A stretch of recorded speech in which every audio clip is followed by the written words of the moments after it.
কাঁচা টমেটোর আজ দারুণ সুস্বাদু একটা রেসিপি শেয়ার করছি। রেসিপিটা কিন্তু সম্পূর্ণ নিরামিষ, পেঁয়াজ রসুন ছাড়া।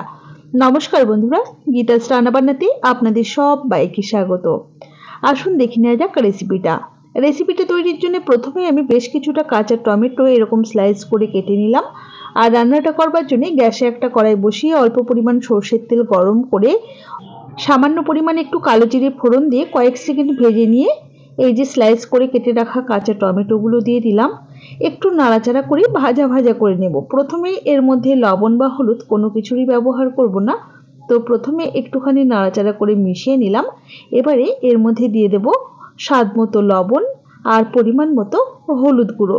এবারে এই সমস্ত কিছুকে একই সাথে নাড়াচাড়া করে খুব ভালোভাবে মিশিয়ে নিচ্ছি। আর গ্যাসের ফ্লেমটা কমিয়ে রেখে ঢাকা দিয়ে জাস্ট 2 থেকে 3 মিনিট রান্না করে নিচ্ছি। মোটামুটি ওই 2 থেকে 3 মিনিট বাদে আমি ঢাকাটাকে ওপেন করে নিলাম। একটু নাড়াচাড়া করে নিচ্ছি। দেখুন টমেটো কিন্তু বেশ সুন্দর মজে গেছে, তো খুব ভালোভাবে নাড়াচাড়া করে নিলাম। এই সময়তে এর মধ্যে দিয়ে দিচ্ছি সর্ষে আর কাঁচা লঙ্কা বাটা। এখানে আমি হাফ চা চামচ পরিমাণ কালো সর্ষে আর দুটো কাঁচা লঙ্কা একই সাথে বেটে সেটাই দিয়ে দিয়েছি। পাত্রটা ধুয়ে অল্প একটু জল দিয়ে নাড়াচাড়া করে ওই মিনিট 2 সময় নিয়ে কষিয়ে নিচ্ছি। খুব বেশি সময় নিয়ে কষিয়ে নেবার দরকার নেই। এবারে গ্রেভির জন্য দিয়ে দিচ্ছি অল্প পরিমাণ জল। আপনারা যতটা গ্রেভি রাখতে চান সেই বুঝেই দেবেন। আর যেহেতু কাঁচা টমেটোর অনেকটা টক ভাব রয়েছে, টক ভাব ব্যালেন্স করবার জন্য সামান্য চিনি দিয়ে একটু নাড়াচাড়া করে ঢাকা দিয়ে মোটামুটি ওই 3 থেকে 4 মিনিট কম আঁচে রান্না করে ঢাকাটাকে ওপেন করে নিচ্ছি।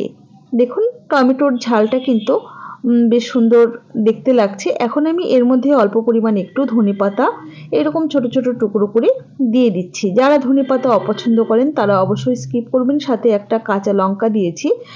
একবার একটুখানি নাড়াচাড়া করে নিচ্ছি। মোটামুটি ওই মিনিট খানেকের মতো নাড়াচাড়া করে নিয়েছি। এবারে গ্যাসের ফ্লেমটা বন্ধ করে দেব আর উপর থেকে ছড়িয়ে দিচ্ছি অল্প একটু কাঁচা সর্ষের তেল। এতে কিন্তু ফ্লেভারটা খুব ভালো আসবে, স্বাদটাও দ্বিগুণ বেড়ে যাবে। গ্যাসের ফ্লেম তো বন্ধ করে দিয়েছিলাম আর ঢাকা দিয়ে কিছুক্ষণ রেখে দিয়েছিলাম। তৈরি হয়ে গেছে আমাদের কাঁচা টমেটোর ঝাল। এবারে এটা গরম গরম ভাতের সাথে পরিবেশন করুন।